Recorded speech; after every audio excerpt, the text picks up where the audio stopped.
My name is Alan Bobinac, and I have the privilege of working as the manager of the Lighthouse, a homeless cafe on Pearse Street in Dublin, a place I first came to as an 18-year-old client. I'd like to start with an old African proverb: it takes a village to raise a child. To me, this means that none of us are truly self made.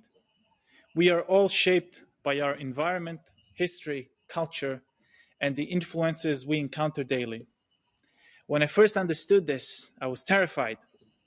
It meant that even those with the greatest potential could be held back by negative influences, thus never realizing their true purpose.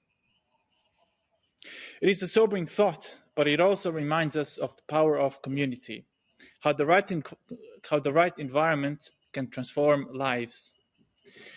For many, Tiglin provides that much needed village. We are a community that shares life together and welcomes new members daily. It is this sense of acceptance and accountability that allows so many to turn their lives around. Our dedicated volunteers take the time to chat with those who use our services, offering simple acts of kindness that communicate one clear message: we value you and we want to see you succeed. Leave the streets, find good jobs, build families, and achieve lasting success. If you'll allow me, I'd like to share a bit of my journey to illustrate how Tiglin and the Lighthouse changed my life. Growing up, I didn't have a village to support me. In my small rural community, I can recall having many people who offered encouragement, if any at all. That isolation left a mark on me, one that hurt deeply and shaped my early life.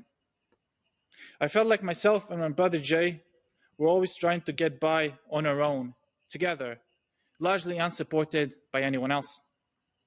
Growing up poor, I knew that when I turned 18, I would have to undertake a challenging journey. It is why I left my home and traveled to Ireland in the autumn of 2015. I arrived with little more than a thin blanket that depicted a Formula One on it, a relic from my childhood. For weeks, I slept in Marion Square, spending just over €1 a day on food, which consisted of cans of peas, beans, and spaghetti hoops. Unaware of the services available for people like me, living on the street leaves a person completely vulnerable, cut off from any sense of safety or community. The early weeks of homelessness were particularly difficult for me. That thin blanket I mentioned earlier did nothing to shield me from the cold. I remember sleeping inside a children's slide in an outdoor playground, knowing no one and connecting with no one for nearly 4 weeks, until I randomly stumbled upon a soup run where I finally met people for the first time. It was one of the homeless gentlemen who first told me about the Lighthouse. At first glance, it seemed like any other homeless service, but there was something different about it, something I couldn't put my finger on at the time. All I knew is that people there treated me with dignity, as if I mattered. A feeling I wasn't used to growing up in a dysfunctional family. Despite returning to sleep on cardboard each night, I felt a sense of connection, something to look forward to each day. In January of 2016, my brother Jay, who's actually on my right here today, he he joined me and we both lived on the streets together. In April of 2016, we came upon a big green bus called No Box Cafe. It had a funky vibe with camping chairs on the footpath, live music, hot chocolate, and celebrities coming to meet the homeless clients. The first night aboard the bus, we met the chairman of Tiglin, Aubrey McCarthy. He's sitting right there, who spoke with us and invited us to come around another time. I remember sitting on the camping chair looking at the spire and feeling a sense of hope after Aubrey had told me that he had arranged for my brother and I an appointment to visit Tiglin's housing project in Dublin. Through the connection we made with Aubrey and with the help of the CEO of Tiglin, Phil Thompson, we moved into Tiglin's transitional housing. It was a place where people affected by homelessness could spend a year rebuilding their lives, focusing on education and skills. This is where we were first introduced to education. When I was in school, I didn't enjoy it. It was very rigid. And I knew that after going back home, there might be some domestic problems.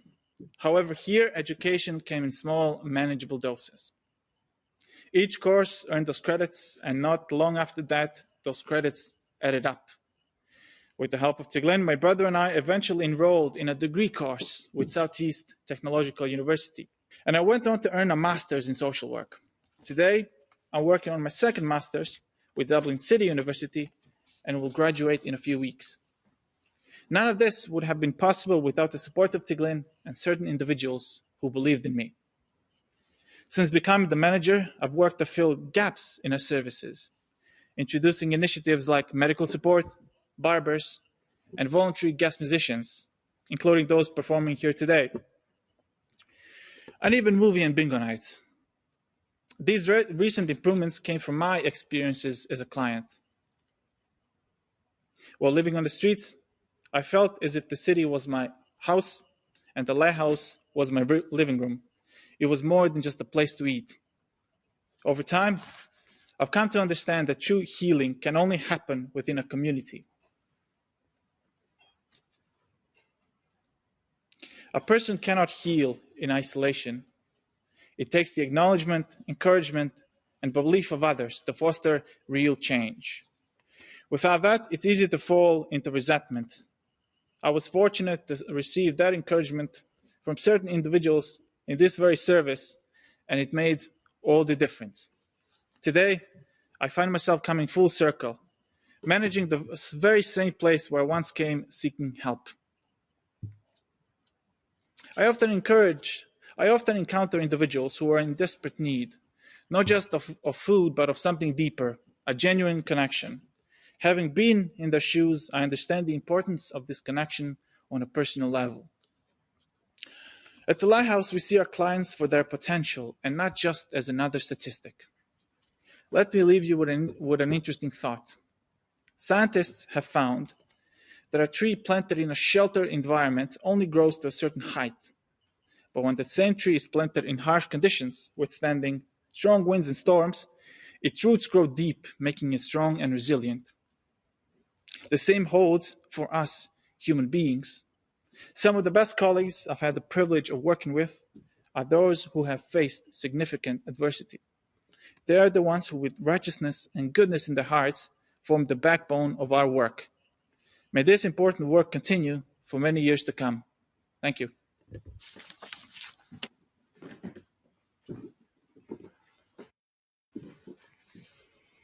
We'll finish